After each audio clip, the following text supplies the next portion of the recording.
joy when I shall wake within the palace of the King.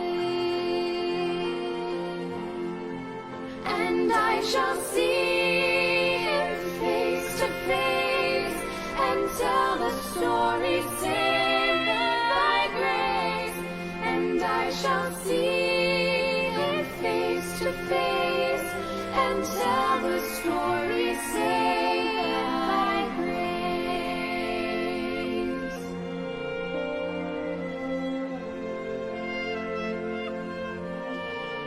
Someday my earthly house will fall. I cannot tell how soon 'twill be, but this I know, my all in all has now a place in heaven for me. And I shall see him face to face and tell the story saved by grace. And I shall see him face to face and tell the story saved by grace.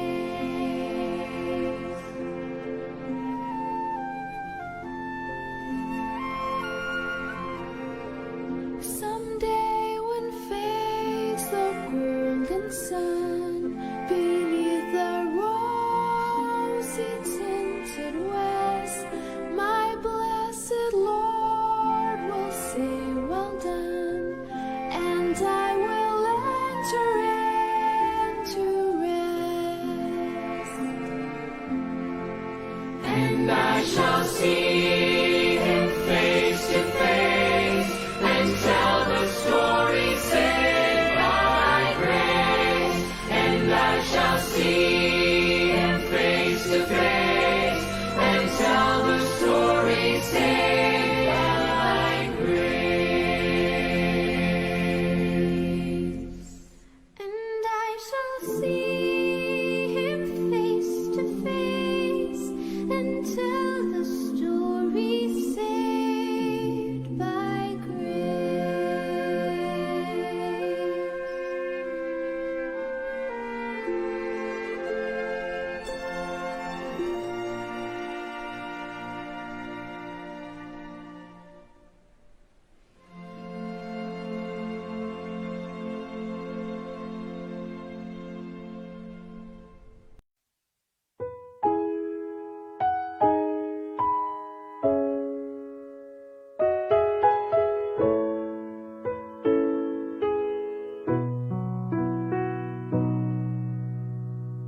When your days are dark and bleak, when your strength is growing weak, when you feel there's no relief, you're alone and no one sees,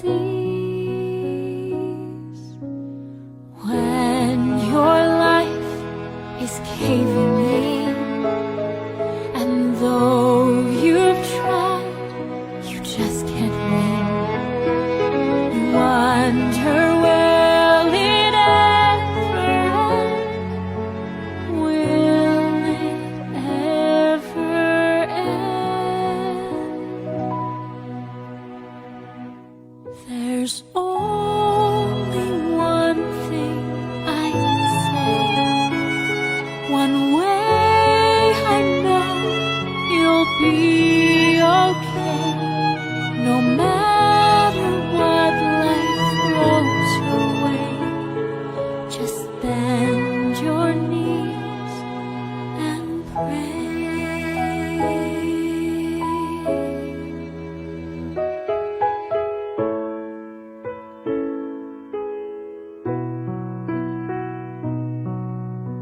You'll find a friend in Jesus Christ, 'cause all for you he sacrificed.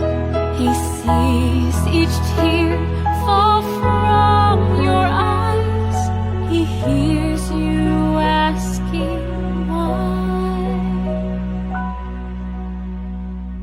There's only one thing I can say, one way I know you'll be okay, no matter what life throws your way.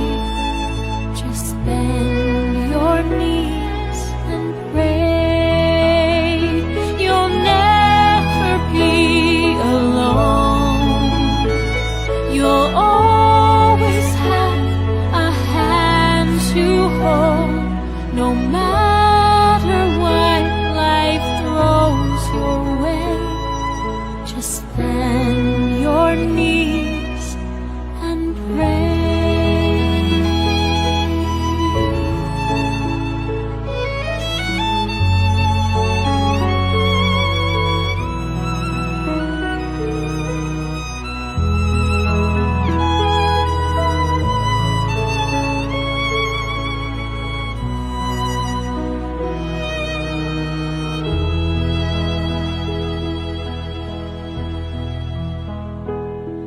You'll never be alone. You'll always have a hand to hold, no matter what life throws your way. Just bend your knees and pray.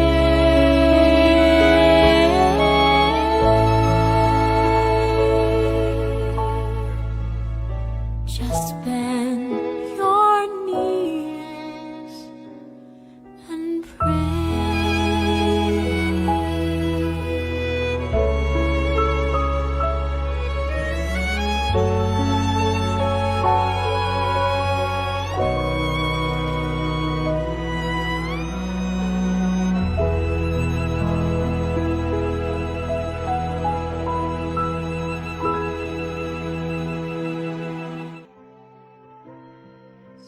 Isang mapagpalang umaga ang bati ng inyong lingkod, mga kapatid. Good morning po. Hope at Calvary Ministries, Maranatha, the Lord is coming. Kumusta po kayo? Salamat na muli sa pagpapatuloy sa inyo pong mga tahanan ng simpleng lingkod po ng Hope at Calvary Ministries. Maranatha, the Lord is coming. Isang napagandang pribilehiyo muli tayong magkasama ngayong umaga, mga kapatid. At kami po'y nagpapasalamat ng team dahil patuloy po kayong sumusubaybay, patuloy po kayong nagpa-follow sa tuwing umaga nating mga paglilingkod. Napakabuti ng Diyos dahil ang Hope Calvary ay sinusustain po ng ating pong Panginoon sa pamamagitan po ng mga kapatid, ng mga kapatiran na sa iba't ibang dako ng lugar, mga kapatid. Tayo po ay nagpapasalamat dahil sa kabutihang hatid ng Panginoon sa atin upang kayo at ako ay patuloy na maging kabahagi ng mga paglilingkod. Hindi natin makakasama today si Pastor Arian dahil yung kanyang internet ay hindi pa ho nare-resolve. Hoping na next week po ay makakasama natin, mga kapatid. So on behalf ng team, kay Ma'am Arilyn, kay Sir Chayen, inyong lingkod, kay Brother Jonathan Barikawa kahapon, nag-live po siya. And then, si Pastor Arian.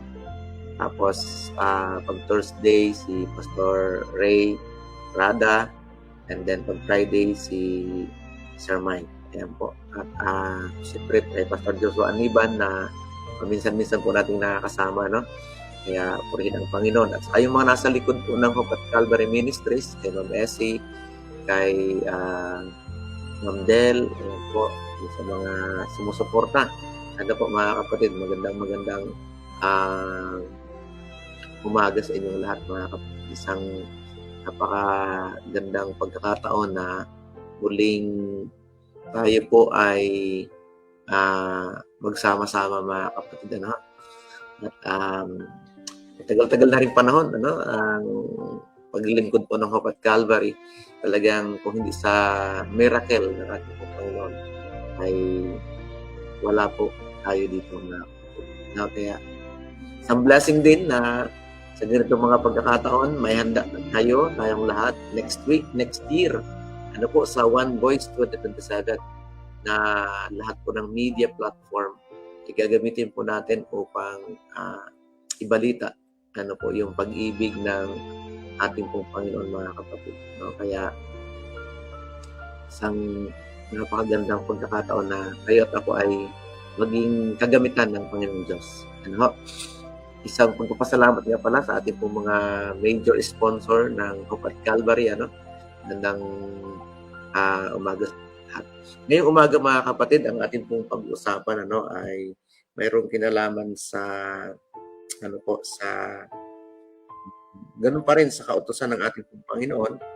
No? Mga kapatid, may pamagat na ang pamagat po natin ay every soul to be treated with respect. Ayan po. Bawat kaluluwa ay dapat nating itrato na mayroong paggalang. Ano po, mga kapatid. So, pero bago po yan, siyempre, hindi natin kalimutan na isang guni sa Panginoon po natin ang ating pong pag-aaral. Tayo po ay manalangin. Ano, mga kapatid, samahan niyo po kami sa isang natatanging panalangin. Mahal na Ama, Diyos namin, mahabagin sa lahat, ngayong umaga ay isang magandang pagkakataong muli ang panahon ito upang kami po bilang magkakaibigan, magkakapatid sa pananampalataya at bilang naghihintay sa inyo pong malapit na pagbabalik, Panginoong Diyos, at paghahanda ng aming mga sarili para sa inyong kaharian. Narito pong muli kami, nagpupugay, nagpapasalamat, kumikilala sa iyong kapangyarihan bilang aming Diyos na makapangyarihan sa lahat, Panginoon. Salamat sa pag-iingat sa magdamag, ginising kami ng maluwalhati, pinagkalooban kami muli ng buhay at kalakasan. Kaya Panginoon, Ama, papuri at pasalamat. Tanggapin, Panginoon, ang aming mga pagsusumamo ngayong umaga. At samahan niyo po kami sa aming natatanging pag-aaral na kayo po ang ma-highlight, maitaas namin ang iyong pangalan, at sa aming pong pag-aaral, makita namin muli ang mga magagandang mga mensahe, mga pangako na magbibigay sa amin ng patuloy na inspirasyon upang kami mabuhay ng mayroong karangalan sa inyong harapan, Panginoon. At mabuting mga lingkod, mahal namin, Panginoon. Kaya samahan niyo po kami. I-bless niyo po ang aming pag-aaral. I-bless niyo po ang bawat isa na makikinig, ang makakarinig ng mga panalangin ito, ang mga mapapadako, ang mga mag-replay. Panginoon, inyo pong i-bless kami lahat. At ngayong umaga, idinadalangin din sa inyo ang aming mga kaibigan na mayroong mga pinagdadaanan ng mga malulubhang karamdaman. Patuloy po namin idinadalangin si Doc Marciel sa kanya pong karamdaman, Panginoon. Dalangin po namin na patuloy po panggalingin. Kami nagpapasalamat na unti-unti pong nakikita namin ang improvement para sa kanya. Nakabalik ang boses, Panginoong Diyos, nakakausap. Panginoon, napakabuti niyo dahil ipinapakita niyo sa amin ang inyong kagila-gilalas na mga pagpapagaling. Kasama ko rin idinadalangin sa inyo si Ma'am Vilma na siya po ngayon ay nasa East Avenue para sa isang check-up, Panginoon. Maaari po ba na ang kanya pong sakit, ang lugha, Panginoon, ay iyong pagagalingin din po. Alalahanin din po ang kanyang kalagayan.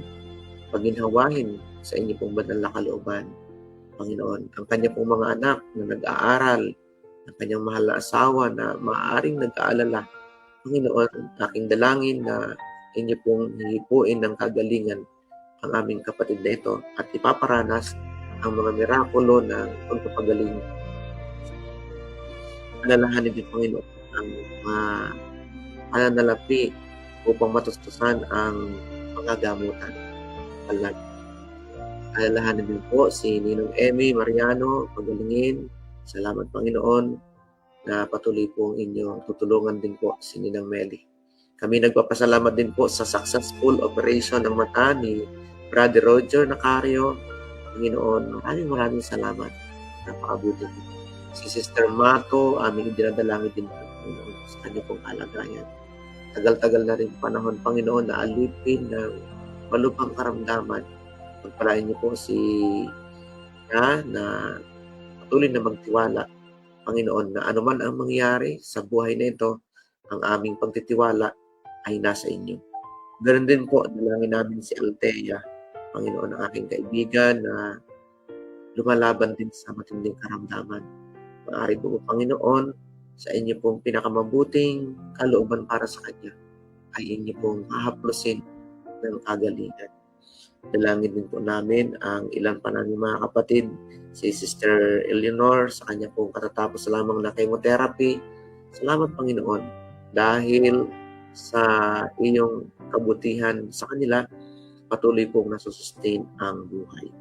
Aming dalangin din po ang pamilya Basit na patuloy pong nangungulila, ang inyo pong pag-comfort, ang kaaliwan ng kapangyarihan ng Banal na Espiritu ang siyang ipagkakaloob. Ganoon din po sa pamilya po ng Sibilia na dahil sa pagpanaw po ng mga mahal sa buhay, nakaranas po ng kalungkutan. Yung banal, inyo pong dalawin, inyo pong aliwin, inyo pong yakapin ng mahigpit ang kanila pong pamilya, Panginoon, at iparamdam na sa panahon ng kalungkutan, kayo po ay sumasakit. Kami po ay mayroong gawain sa Barangay 4, Panginoon, ng pangangaral, alalahanin ang mga tao na nakikinig at patuloy pong nakikinig na inyo pong salita kasama ang mga kapatiran. I-bless niyo rin po si Pastor Jim Celino sa kanya pong pangunguna. Panginoon, marami pa kami mga kahilingan, subalit kami naniniwala na hindi niyo kami pababayaan, Panginoon. Pagpalain niyo po ang ministering ito at ang iba pang mga ministry. Inyo pong loobin na sa pamagitan ng ganito mga Bible study. Maraming mga tao, marami kami mga kaibigan na mapalapit sa inyo. Hindi namin kaya ang gawain, kaya aming inimbitahan ang inyong pong kapangyarihan ang sumunod. Ngayong umaga, samantalang aming i-highlight po kayo sa aming pag-aaral. Mangyari daw ang pinakamabuting mabigyan namin kayo ng karangalan. Dapatin ako, Panginoong Diyos. Salamat po sa iyong pag-ibig at pagmamahal sa amin. Salamat sa paglilid sa panalangin. Hinihiling namin ito sa pangalan ni Jesus, aming tagapagligtas. Amen. Yan po mga minamahal na mga kapatid. Good morning po. Salamat po sa inyong pagsama sa ating panalangin. Mga minamahal na mga kapatid, purihin ang ating pong Panginoon dahil sa inyo pong kabutihan, mga kapatid, na mananalangin para sa amin. Ang ating pong pag-aaral mga kapatid ay binanggit ko na yung title. Ang title po natin ng ating pong pag-aaral ay Every Soul to be Treated with Respect. Alam niyo mga minamahal na mga kapatid, ang kautusan ng Panginoon ay ito po yung standard, gabay ng lahat ng tao upang maitrato po natin yung kapwa ng mayroong respeto, mayroong pag-ibig, mayroong paggalinga. Kaya nga hindi dapat nawawala o mawala ang kautusan. Kasi pag nawala po yung kautusan, mga minamahal na mga kapatid, yung 10 utos, yung moral standard, ay mawawala po yung ating pamantayan para itrato po natin ng kaayusan ang ating pong kapwa. Kasi dito po nakapaloob po sa 10 utos mga kapatid yung kung paano natin iibigin ang ating kapwa. Nandito po yung detalye, nandito po yung details. Kasi nga doon sa binabanggit na dalawang nauuwi ang kautusan sa dalawa, ibigin mo ang Diyos ng buong puso mo at ng buong kaluluwa mo at buong kalakasan mo at buong pag-iisip. Yung pangalawa, ibigin mo ang iyong kapwa gaya ng pag-ibig sa iyong sarili. So nakapaloob po dito yung details. Ano po kaya yung first 4 na commandment ay para sa Diyos, yung next 6 from 5 to 10 ito po mga kapatid ay standard kung paano po natin o pamantayan o gabay o kaya rule kung paano natin maiingatan ng mayroong pinakamabuting pag-iingat na may pag-ibig ang ating kapwa, mga minamahal. Kaya every soul to be treated with respect, mga minamahal na mga kapatid. Ang ating pong susing talata ay makikita po natin sa Exodus Kunin niyo po ang inyong mga Bible, mga kapatid. Ano po? I mean, Leviticus, ano po? Leviticus chapter 19, verses 17 and 18. Mga minamahal na mga kapatid. Akin pong babasahin sa English and then I'll try my best to ipaliwanag natin. Okay? Atin pong simulang basahin. You shall not hate your brother in your heart. Kasi mga kapatid, wag na wag daw po nating kamumuhian ang atin pong kapatid. No? You shall not hate your brother in your heart. You shall surely rebuke your neighbor and not bear sin because of him. No? You shall not take vengeance, nor bear any grudge against the children of your people, but you shall love your neighbor as yourself. I am the Lord. Ganda mga minamahal, no? Ito po yung isa po ito sa mga golden rule, no? Natin mga kapatid, ibigin natin ang ating kapwa. Gininto ang aral, gininto ang pamantayan, no? Na you shall not hate your brother in your heart. Kaya mga kapatid, pag nilabag natin,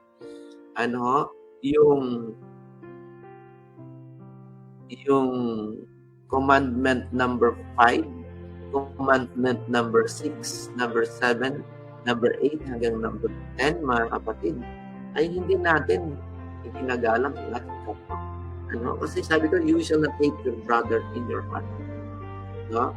Sa buong pag-iisip, sa buong pagkatao po natin, hindi mo dapat tayo namumuhi sa ating pong kapwa, mga kapatid. Amen? Yan po ay tagubilin. Sino pong may tagubilin? Sino pong may utos, mga kapatid? No? Na ibigin natin ang ating kapwa, ang ating kapitbahay, mga taong nakapalibot sa atin, no?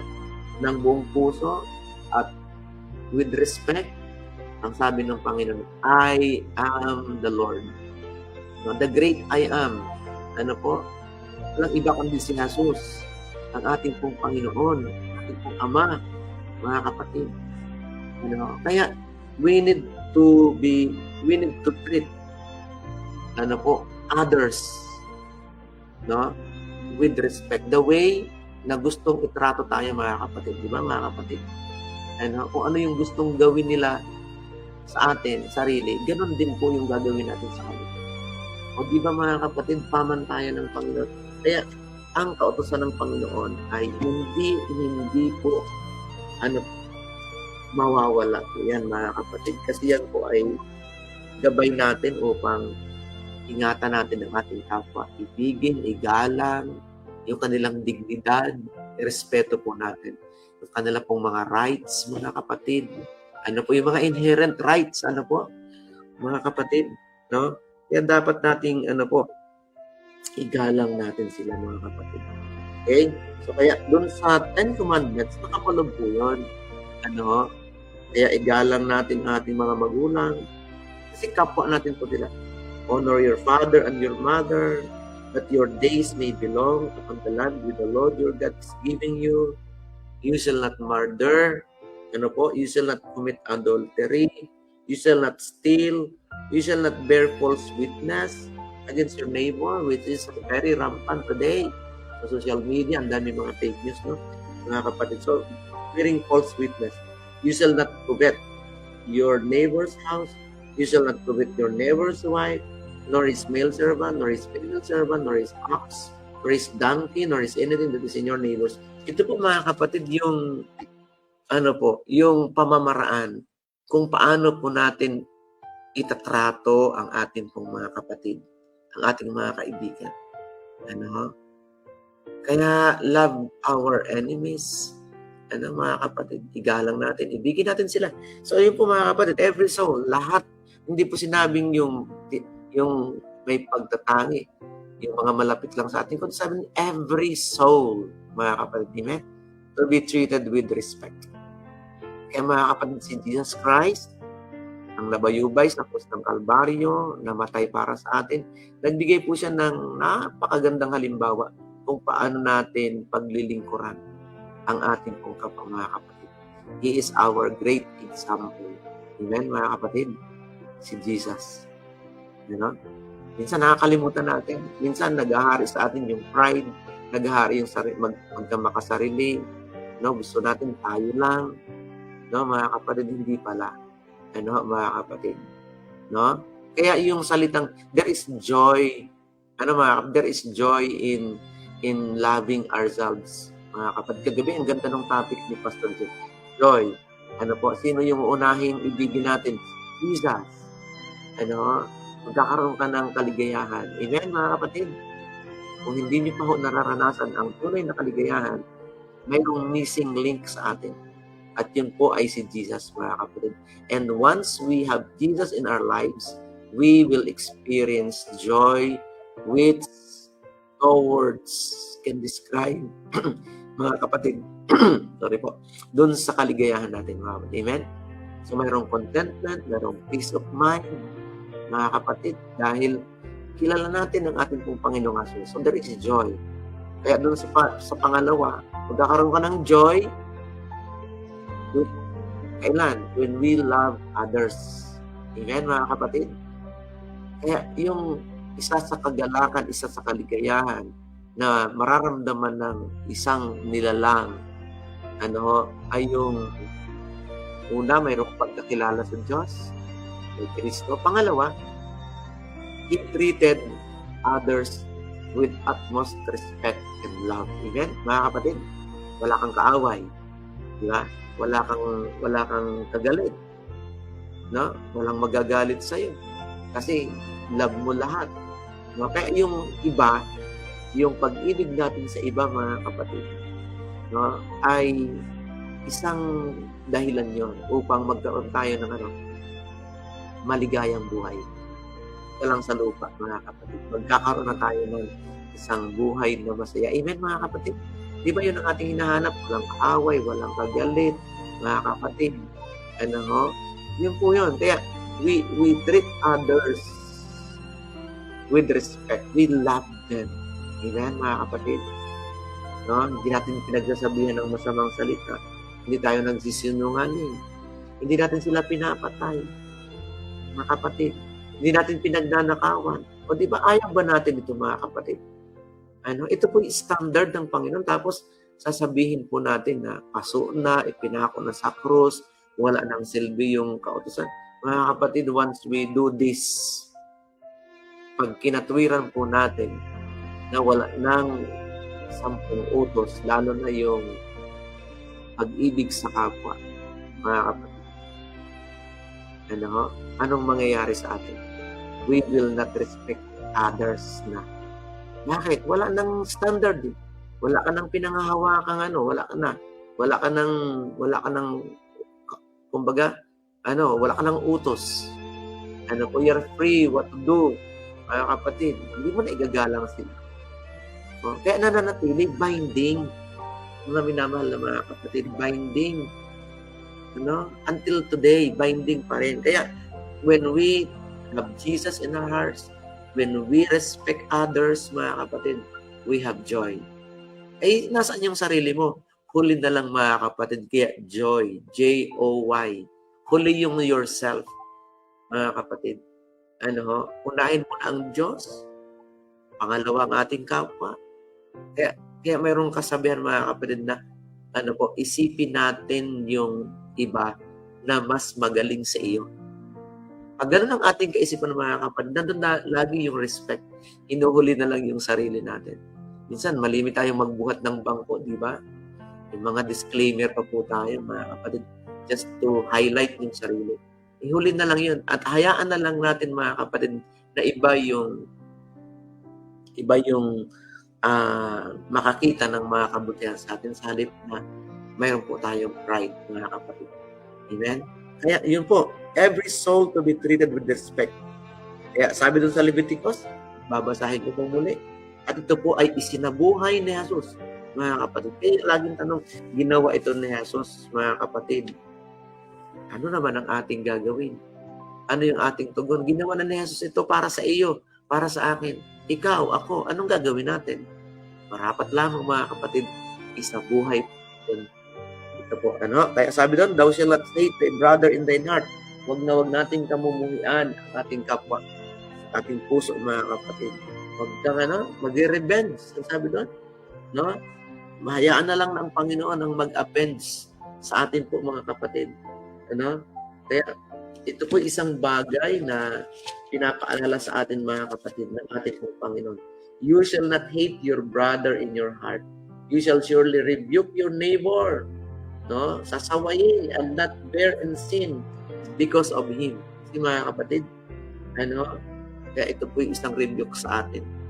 Sa inyo at saka sa akin, mga kapatid. You shall not take revengeance. Yan, mga kapatid. Hindi tayong gaganti. Nor bear any grudge against the children of your people by action, by thoughts, or by words, mga minamahal na mga kapatid. But you shall love your neighbor as yourself. Amen, mga kapatid? Love our neighbor as ourselves, said the Lord of hosts, mga kapatid. Amen? Doon pa lang, kota na po tayo. Paalala, reminders. Ano pong inyong reaction dyan? Inyo pong isulat sa ating comment section at ating pong babasahin po dyan. Kung meron mang mga magkakaroon po ng reflection. And I do believe, mga minamahal na mga kapatid, this morning, God gave us impression, a very inspirational moment that we need to love God first and then we need to love others, mga kapatid. Amen, mga kapatid?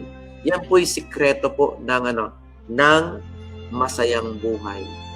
Mga kapatid? Amen? And yun po yung paalala sa atin, every soul to be treated with respect, mga kapatid. At alam niyo po ba ang ating pong Panginoong Jesus, mga minamahal na mga kapatid, the Savior's words revealed to his hearers the fact that while they were condemning others as transgressors, they were themselves equally guilty. Kaya the moment mga kapatid na kinokondem natin yung iba, dun sa kanilang mga pagkakasala at pagkakamali, tandaan po natin, mga kapatid, ako, ikaw, ay guilty rin. We are equally guilty, no? Doon sa hatred. Pag tayo po may hatred sa ibang mga tao, mga kapatid, ganun din po tayo. Wala tayong pagkakaiba. Minamahal. Kaya they cherished the most bitter hatred of the Roman oppressors and felt themselves at liberty to hate and despise all other people. And even their own countrymen who did not in all things conform for their ideas. In all this, they were violating the law. It declares, thou shalt not kill. Kasi mga minamahal na mga kapatid. Kaya ito isang wake-up call, mga kapatid, sa ating lahat. Amen?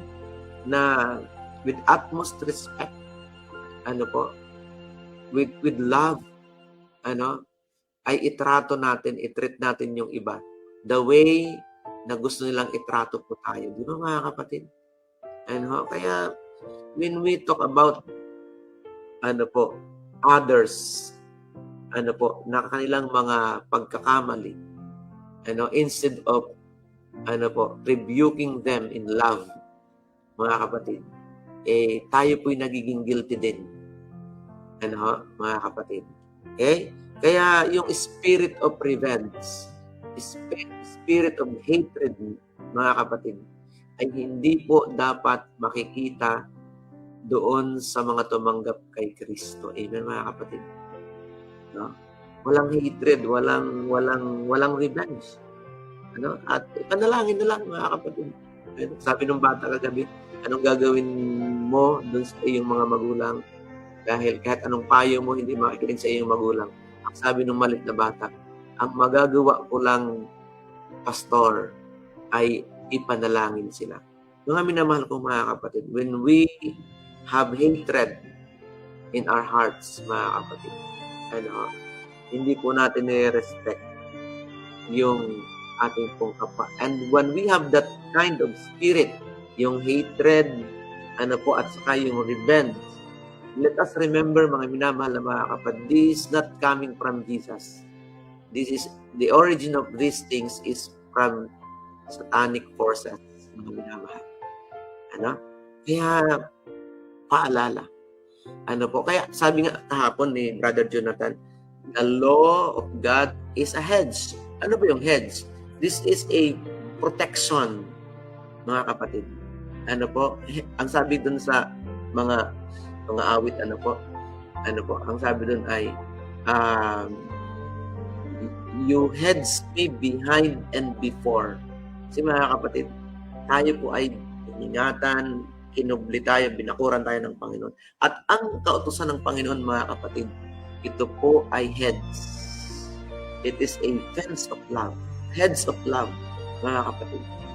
Para tayo proteksyonan in the outside, in the outside forces, Satanas, mga minamahal. And alam niyo po ba, mga kapatid, hate ni Satanas ang kautusan ng Panginoon.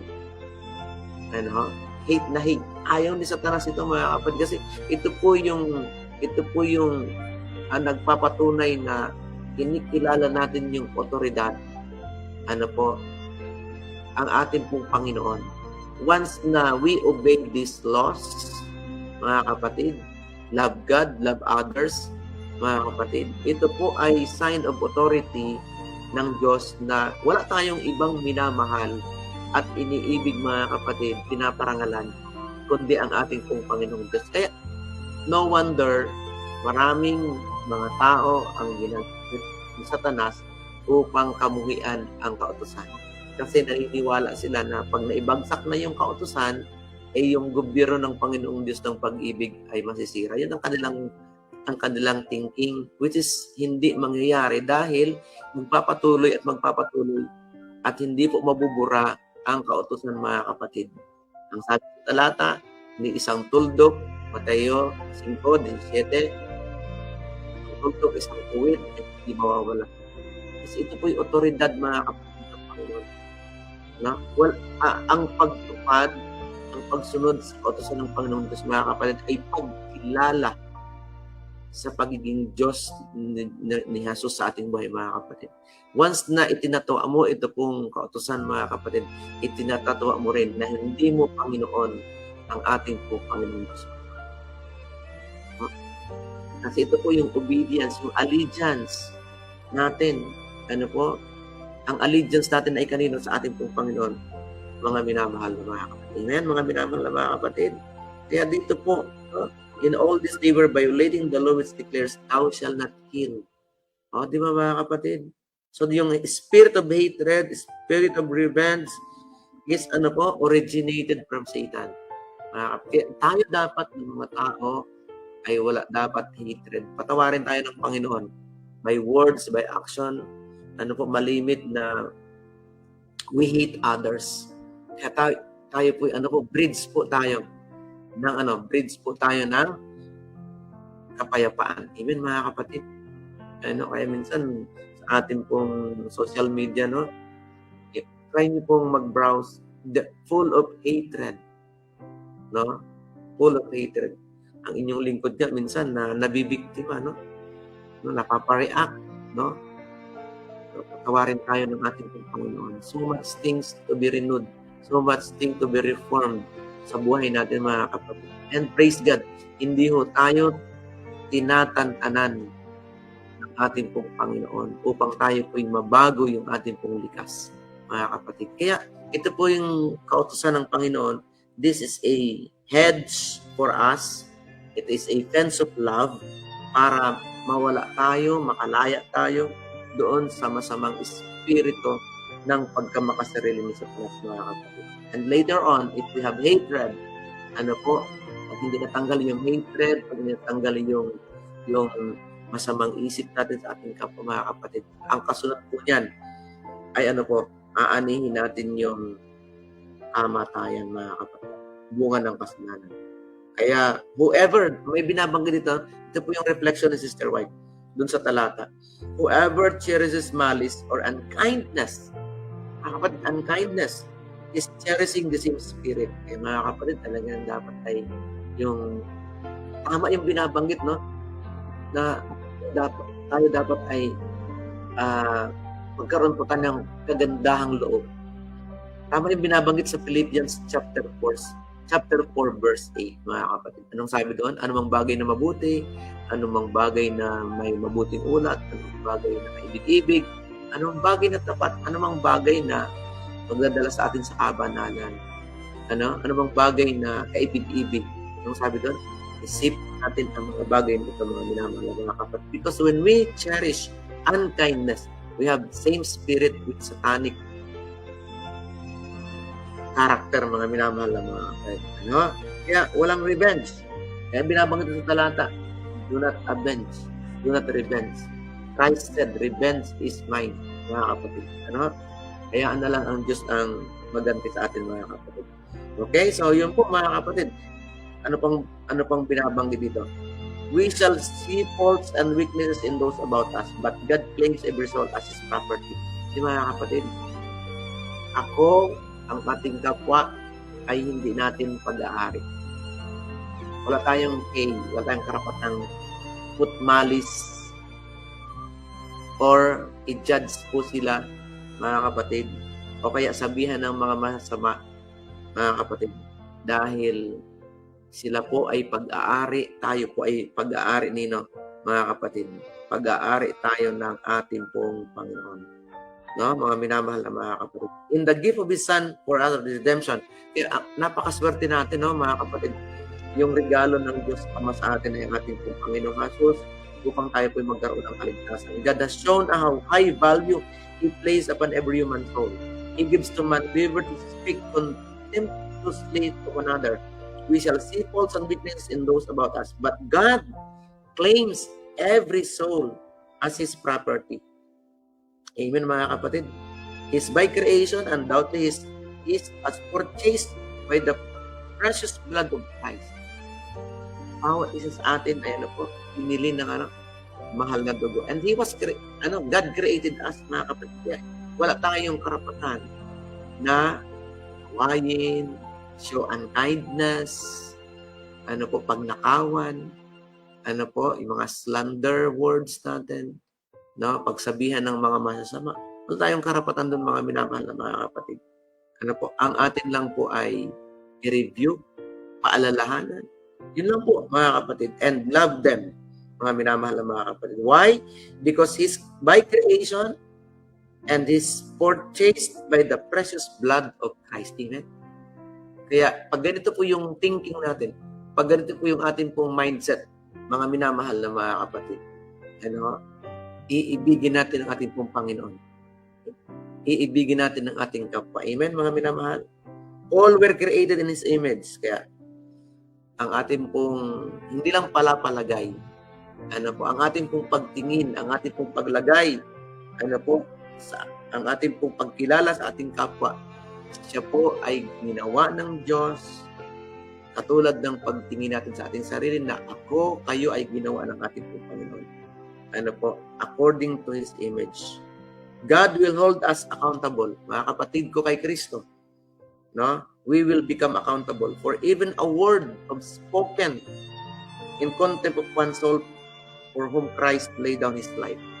Mga kapatid, every single word na masama na bintawan natin sa ating kapwa, mga kapatid, magiging accountable po tayo dahil sila po ay pag-aari ng Diyos. Kaya we need to treat others with respect and love. Amen, mga minamahal na mga kapatid? And bilang panghuli, malapit na po tayo. Ito lang. Christ Himself, when contending with Satan about the body of Moses, durst not bring against Him a railing accusation. Had He done this, He would have placed Himself on Satan's throne. Kasi mga minamahal na mga kapatid, the moment we speak words, the moment we show unkindness to others, mga kapatid, tayo po'y nagiging kakampi ni Satanas. We are in Satan's ground, accusing others, mga kapatid. Mga minamahal na mga kapatid. Kaya pag tayo po'y accuser, sangayon sa Revelation 12:10, I heard a loud voice in heaven saying, now is come the salvation of the power and the kingdom of our God and the authority of His Christ, for the accusers of our brothers has been thrown down, who accuses them before our God day and night. Kaya pag tayo po'y nag-akusa, nagsalita ng masama sa ating kapwa, kinukuhaan natin yung gawain ni Satanas. Kaya hindi po nawawala, mga kapatid, yung kautusan. Ito po'y gabay ng Panginoon sa marangal na pamumuhay. Susi ng kaligayahan. Amen, mga kapatid. Tapos ayaw po natin. Ano po? Kaya sabi ng Panginoong Jesus, Jesus would employ none of Satan's weapon. He met him with the words, "The Lord rebuked thee." Kasi mga kapatid, ayaw ng Panginoon, no? Kaya si Kristo po ang ating pong dakilang halimbawa. The example is for us. When we are brought in conflict with the enemies of Christ, we should say nothing in spirit of retaliation. No? Huwag tayong gumanti. Sabi nga, pag binato ka ng tinapay, pag binato ka ng bato, gantihan mo ng tinapay. Hindi naman literal po, no? Kundi gantihan natin ng mabuti, mga kapatid. Yung mga taong gumagawa ng masama sa atin, and vice versa. Okay? So, he who stands as a mouthpiece of God, so that other words which even the majesty of heaven would not use in contending with Satan. Naman mga kapatid, you are the mouthpiece of God. I am the mouthpiece of God. We are the mouthpiece of God. So, sa mga mouthpiece ng Diyos, no, sabi doon, he who stands as a mouthpiece for God, hindi dapat makikitaan ng anything na paglabag, mga kapatid. At kung tayo po yung nakagawa ng kasamaan, tandaan po natin, laging tandaan po natin, meron tayong tagapamagitan, ang ating pong Panginoong Diyos. Anytime we can confess sa ating pong mga pagkukulang, sa ating pong mga pagkakasala. We are to live with God the work of judging and condemning. Mga kapatid ko, ngayong umaga, iwanan natin sa Diyos yung gawain ng pag-condemn at pag-judge. We are not the judge. Only Jesus is the judge. Only God is our judge, mga kapatid. Kaya, ngayong umaga, ako po'y naniniwala na sa kaunting panahon ng ating sama-sama, ibinigay sa atin, ito pong mga salitang ito, you shall not hate your brother in your heart. You shall surely rebuke your neighbor and not bear sin with him. Because of him, you shall not take vengeance, nor bear any grudge against the children of your people, but we shall love our neighbor as yourself. I am the Lord. So, mga kapatid, you shall keep my statutes. You shall not let your livestock breed other kind. You shall not sow your field with mixed seed, nor shall a garment of mixed linen and wool come upon you. Mga minamahal ko, mga kapatid, ito po yung salita ng Diyos. Ibigin natin ang kapwa gaya ng pag-ibig natin sa sarili. At yun po, yung details po niyan ay nasa commandment ng ating pong Panginoon. Amen, mga kapatid? So, yan po. Wala namang masyadong reaction. Ako'y naniniwala by God's grace na muli na naman tayong napaalahanan na let us love our neighbors as the way we love ourselves, mga kapatid. So, treat every soul with respect dahil sila po ay kinamatayan ni Kristo. Tinubos ng mahal na dugo. Okay po, mga kapatid? So, sa ating pong pagtatapos, tayo po'y manalangin. Mahal naming Diyos, salamat po dahil muli kaming napaalalahanan ng inyong pong mga salita. Salamat sa mga gandang impression at inspiration upang kami mabuhay ng marangal. Panginoon, maraming salamat po. Pagpalain niyo po kami ngayong maghapong ito, ingatan at nawa ang mga narinig po namin at nabasa ay maging gabay namin sa aming pong pamumuhay. Salamat, Panginoon, sapagkat tinuturuan niyo po kami kung paano namin iibigin ang aming pong mga kapwa. Salamat, Panginoon, na ang inyong kautusan ay nagpapaalala sa amin upang hindi po kami magkasala laban sa aming kapwa. Panginoon, kailangan namin kayo. Tulungan niyo po kami. Pagkalooban kami ng kapangyarihang magawa ito. At salamat ng marami sa iyong kabutihan at pagmamahal sa amin. Pagpalain kami sama-sama ngayong umaga. Ito po ang aming sama-samang pagdalangin sa pangalan ni Jesus. Aming manunubos. Amen. Thank you po mga minamahal na mga kapatid. God bless po. And then see you again bukas, mga kapatid. God bless po sa ating lahat. And magpatuloy tayo sa paglilingkod sa ating pong Panginoon, mga minamahal na mga kapatid. So, thank you so much po sa inyong lahat. And salamat po sa mga nanalangin. Salamat sa mga sumusuporta. And purihin natin ang ating pong Panginoon lagi, mga kapatid. At i-share natin yung ating pong paglilingkod na ito para marami pang mga tao ang mapaglingkuran mga kapatid. God bless everyone. See you again tomorrow po.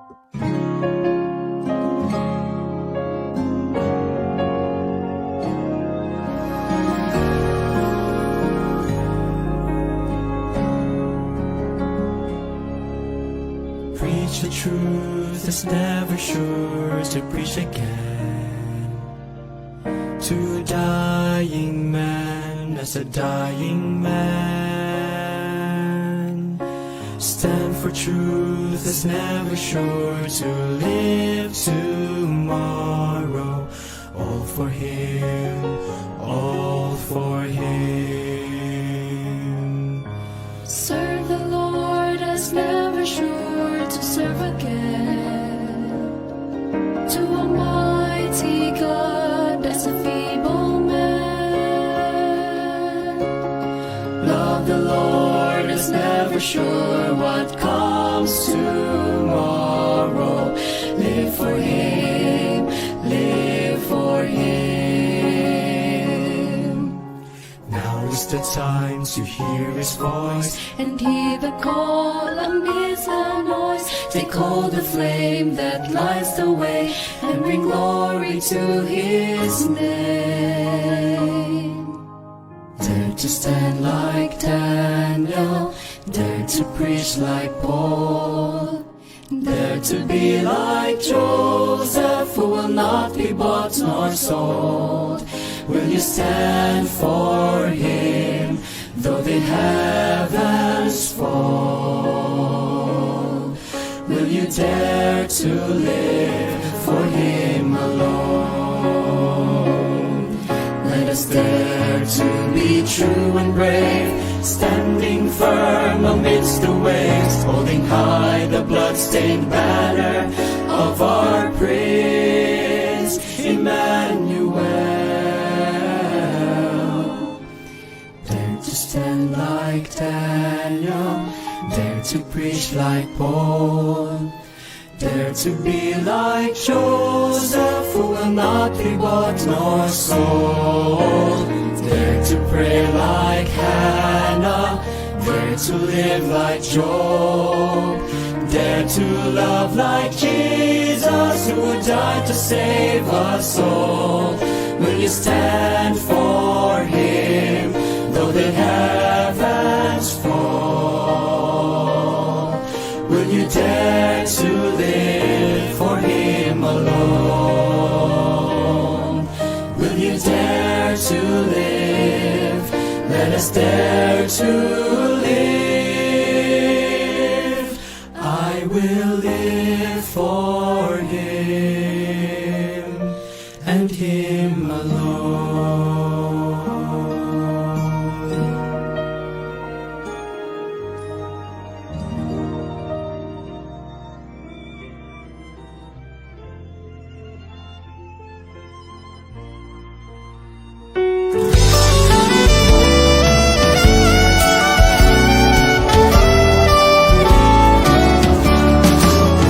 We have been called to follow Christ. We are to preach, we are to teach, we are to fight. So where you lead me, I will go. Touch my lips, by your strength I will go. I will go where you lead me, I will go. Where you lead me, who will go for us? I will go. I will go where you lead me, I will go. Where you lead me, here am I. Send me, Lord, I will go.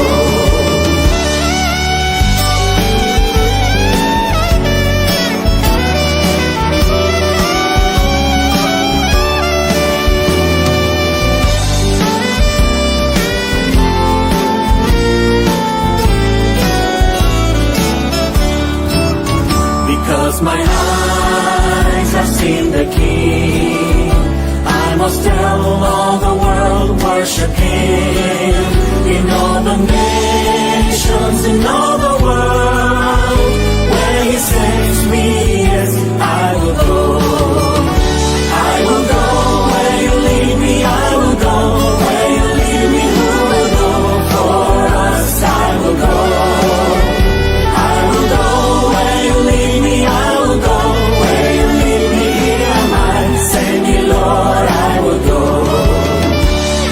will go.